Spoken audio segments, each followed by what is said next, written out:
Hey everyone, Joe here. So you want to set up exposure bracketing on your Canon camera. So maybe you want to get into HDR photography, or you just need to blend a few exposures together in Photoshop, to get a good smooth image. Well, in this tutorial I'm going to show you how to do just that.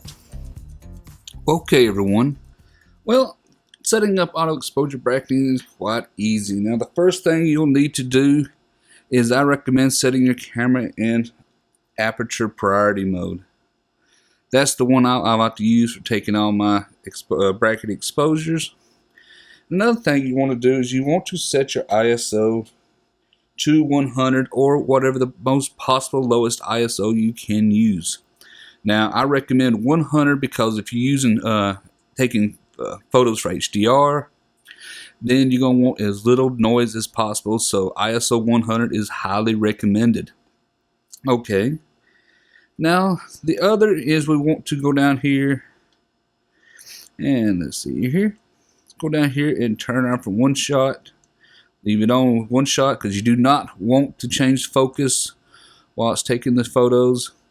And go over to single shooting if you have it on single shooting, and put it on continuous shooting. Okay, that way it continuously take the photos as you're taking them. Okay, that's my recommendations.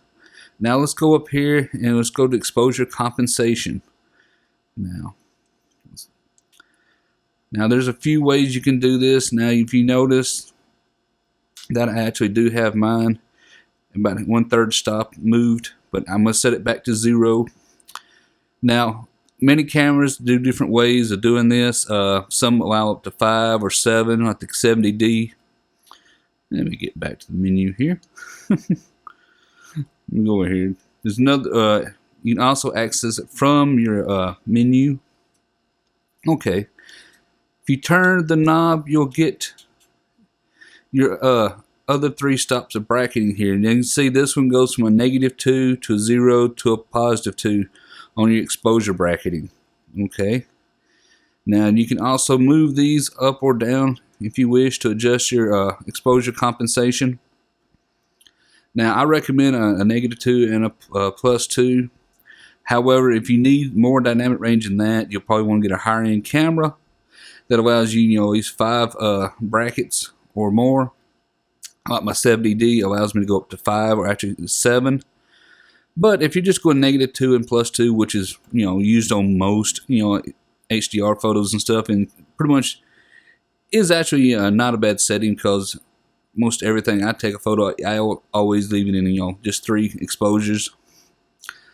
So like I said, a +2 and a -2 is highly recommended. Any less than that, you're not going to grab that much dynamic range. And you can quickly set when you're done, and just press menu and go back to our camera. Now our camera is ready. All we have to do is, let me just set over here, a little manual focus second, just so I can do you this little test. Just press our button, and you can see it took 3, or it is taking 3 bracketed photos for us. And that's as simply easy as it is. That's all you got to do to set up auto exposure bracketing. As you can also see on our screen here, we have a -2, a normal exposure, and a +2 exposure.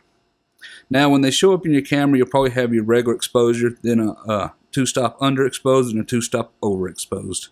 But that's it, folks. I hope this tutorial was helpful. Okay everyone, well I hope this tutorial was helpful to you. Hope you find it interesting and informative.